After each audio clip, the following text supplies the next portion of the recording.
ರಾಜ್ಯಾಧ್ಯಕ್ಷರಾದಂತಹ ಬಸವರಾಜ್ ಪಡಕೋಟೆ ಅವರಿಗೆ ಬೋಲೋ ಭಾರತ್ ಮಾತಾ ಕೆ ಬೋಲೋ ಕರ್ನಾಟಕ ಮಾತಾ ಕೆ ವಂದೇ ವಂದೇ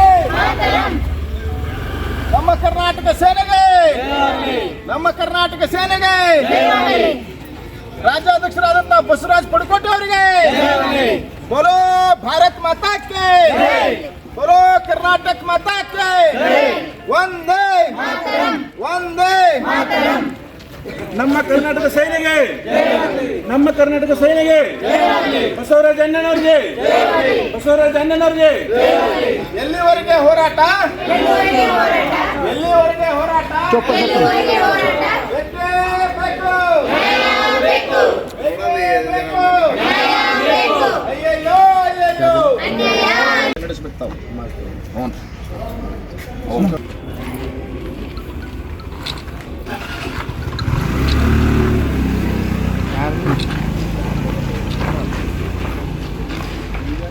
ಇವತ್ತು ದಿನಾಂಕ 30/9/2024 ನಾವು ಇವತ್ತಿನ ಆರೋಗ್ಯ ಇಲಾಖೆಯಲ್ಲಿ ಸುಳ್ಳು ದಾಖಲಾತಿಗಳನ್ನ ಸೃಷ್ಟಿಸಿ ಏನ ಅನುಕಂಪ ಆಧಾರದ ಮ್ಯಾಗ ನೌಕರಿಗೆ ಇವತ್ತೇನು ಹೋಗಿದಾರಂತೆ ನಮಗ್ ದೂರ ಬಂದೈತಿ.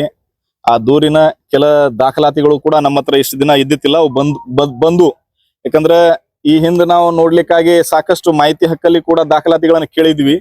ಬಟ್ ಇಲ್ಲಿವರೆಗೆ ಬೇರೆ ಏನೇನೋ ಒಂದು ವಿಚಾರಗಳನ್ನ ಹೇಳಿ ಅವು ದಾಖಲಾತಿಗಳು ತಮ್ಮಗ ನಾವು ವೈಯಕ್ತಿಕವಾಗಿರೋದನ್ನ ಕೊಡಕ್ ಬರಂಗಿಲ್ಲ ಇಂಥವೆಲ್ಲ ಹೇಳಿದ್ರು.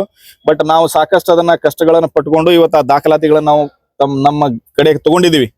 ಬಟ್ ಆ ದಾಖಲಾತಿಗಳನ್ನ ನೋಡಿದ್ರಾಗ ಅನುಕಂಪ ಆಧಾರದ ಮೇಲೆ ಇವರು ಏನ ಸುಳ್ಳು ದಾಖಲಾತಿಗಳನ್ನ ಇವರು ಹೇಳಿ ಏನು ಹೋಗಿದಾರ, ಅದು ಇವತ್ತೆಲ್ಲೋ ಒಂದ್ ಕಡೆ ನಮಗ ಅನುಮಾನಕ್ಕೆ ಸ್ಪಷ್ಟವಾದಂತದ್ದು ಕಂಡು ಬರಾಗತ್ತೈತಿ.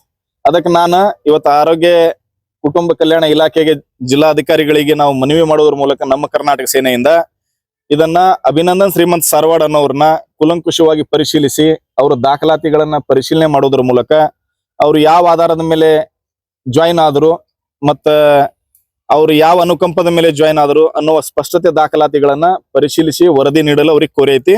ಆ ಸಂಬಂಧಪಟ್ಟ ದಾಖಲಾತಿಗಳ ನಮ್ಮ ಹತ್ರ ಏನದಾವ ಅವ್ರ ವರದಿ ಮೇರೆಗೆ ನಾವು ಮುಂದಿನ ದಿನಮಾನದಾಗ ಅದಕ್ಕೇನು ಸೂಕ್ತ ಕ್ರಮ ಜರುಗಿಸಬೇಕು ನಾವು ಅದನ್ನ ವಿಚಾರ ಮಾಡ್ಲಿಕ್ಕೆ ನಾವು ನಮ್ಮ ಇಡೀ ಜಿಲ್ಲಾ ಸಮಿತಿಯಿಂದ ಇದಕ್ಕೆ ಬೆನ್ನತ್ತೀವಿ. ಯಾಕಂದ್ರೆ ಇವತ್ತ ಎಷ್ಟೋ ಬಡವರು ಸಾಕಷ್ಟು ಕಣ್ಣಲ್ಲಿ ಎಣ್ಣೆ ಬಿಟ್ಕೊಂಡು ನೌಕರಿಗೋಸ್ಕರ ಕಾಯ್ತಾ ಇದ್ರು. ಅವ್ರಿಗೆ ನೌಕರಿ ಸಿಗದಂತ ಈ ವ್ಯವಸ್ಥೆ ಒಳಗೆ ಏನೋ ಒಂದ್ ಕಡೆ ಸರ್ಕಾರಕ್ಕೆ ವಂಚನೆ ಮಾಡುವಂತದ್ದು ಮೋಸ ಮಾಡುವಂತದ್ದು ವ್ಯವಸ್ಥೆ ಖಂಡಿಸ್ತೀವಿ. ಯಾಕಂದ್ರೆ ಇವತ್ತು ಬಡವರ ಮಕ್ಕಳಿಗೆ ಸಾಕಷ್ಟು ನಾವು ನೋಡ್ಬೇಕಾದ್ರೆ ಕಷ್ಟ ಆಗತ್ತೈತಿ ಸರ್ಕಾರಿ ನೌಕರಿ ಸಿಗೋದು.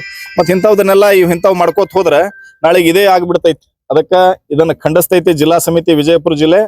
ಕೂಡಲೇ ಇಂಥವ್ರಿಗೆ ಶಿಸ್ತಿನ ಕ್ರಮ ಮುಂದಿನ ದಿನಮಾನದಲ್ಲಿ ವರದಿ ಮೇರೆಗೆ ಬಂದಲ್ಲಿ ಶಿಸ್ತಿನ ಕ್ರಮ ಜರುಗಿಸ್ಬೇಕಂತ ನಾನು ಕೇಳ್ಕೊಳ್ತಿದ್ದೇನೆ.